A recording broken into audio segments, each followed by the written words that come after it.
Assalamualaikum warahmatullahi wabarakatuh. Perkenalkan, saya Elva Nazula Rahmi, peserta Latsar CPNS tahun 2002, kelompok 3, golongan 3, angkatan 35, NDH 24. Di sini saya akan memaparkan mengenai analisis isu efektivitas kinerja individu berdasarkan tupoksi.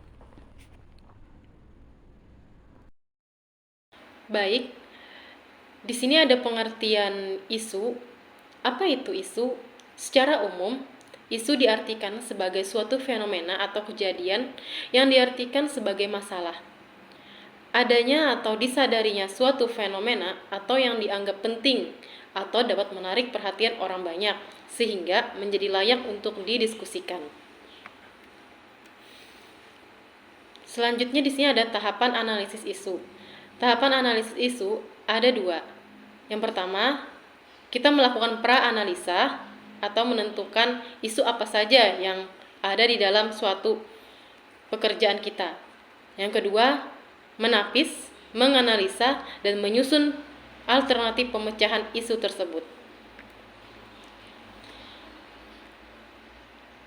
Sebagai perawat ahli pertama di ruang perawatan jiwa pria di Rumah Sakit Jiwa Sambang Lihum, saya mendapatkan ada 4 isu. Yang pertama, fasilitas atau peralatan medis yang terbatas dan tidak selengkap di rumah sakit umum.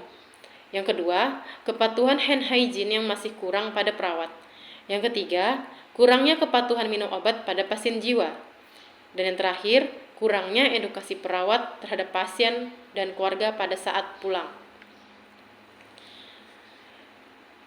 Di sini terlihat dengan menggunakan tabel analisis metode APKL. Apa itu metode APKL? APKL itu kepanjangan dari A, aktual, P, problematika, K, halayak, dan L, kelayakan. Dari 4 isu tadi, kita jabarkan di dalam tabel dan kita beri nilai. Semakin tinggi nilai tersebut, maka angka tersebut menjadi prioritas. Dari tabel tersebut dapat terlihat bahwa di sini yang menjadi prioritas pertama yaitu kurangnya edukasi perawat terhadap pasien dan keluarga pada saat pulang dengan jumlah nilai itu 20. Kemudian kita analisis lagi menggunakan metode USG. Metode USG merupakan singkatan atau kepanjangan dari U-nya itu urgency, S-nya itu seriousness, yang G-nya itu grow.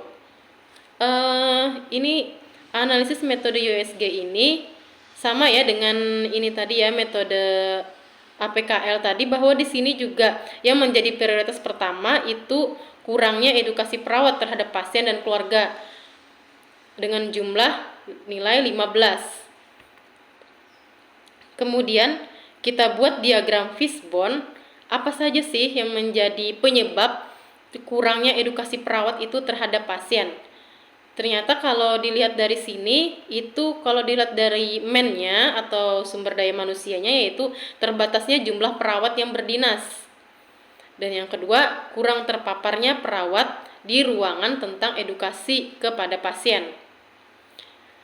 Kemudian kita lihat dari segi materialnya, itu terbatasnya metode atau alat edukasi seperti penjelasan kepada keluarga pada saat pasien itu pulang, menjelaskan dengan metode leaflet kah, atau metode ceramah, atau metodenya tatap muka dan sebagainya. Kemudian di sini ada dari segi metode itu masih kurangnya sosialisasi tentang edukasi perawat terhadap pasien. Misalkan dari dari instansi itu mengadakan seminar kah atau sosialisasi lainnya yang membahas tentang edukasi ke pasien dan keluarga itu seperti apa sih gitu. Kemudian kalau dilihat dari segi market, itu karena ruang rawat itu di ruang perawatan jiwa pria itu kebanyakan setiap harinya selalu penuh. Nah, mungkin karena itu tadi, jadi kita sebagai perawat tuh kurang fokus untuk memberikan edukasi terhadap pasien. Oke. Di sini terlihat ada analisis SWOT-nya. Analisis SWOT-nya kalau dari strength-nya itu sudah tersedianya di situ SPO atau SOP yang lengkap dan sesuai. Kemudian kepemimpinan yang berpengalaman. Kalau weakness-nya kurang terpaparnya pengetahuan perawat. Sarana dan prasarana edukasi masih terbatas. Seperti yang saya katakan tadi, alangkah baiknya pada saat pasien itu pulang, keluarga diberikan diberikan leaflet kah, kemudian diberikan edukasi dan yang lainnya. Di sini kalau opportunitiesnya itu adanya mahasiswa keperawatan yang sedang praktek. Alhamdulillah kalau ada mahasiswa yang berdinas di ruang perawatan jiwa ini sangat membantu dengan melihat begitu banyaknya jumlah pasien. Kemudian rekrutmen perawat melalui uji PNS dan tenaga honorer. Itu untuk menambah SDM-nya ya.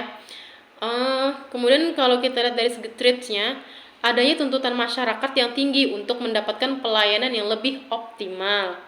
Masyarakat pasti menginginkan keluarga ataupun sanak saudaranya yang dirawat di situ dengan harapan bisa pulang lebih baik. Bagaimana cara mengedukasinya si perawat ini terhadap pasien, itu kan akan memberikan kepuasan kepada keluarga itu tadi. Baik, sekiranya sekian dulu pemaparan analisis isu kinerja di instansi saya. Saya akhiri. Wassalamualaikum warahmatullahi wabarakatuh.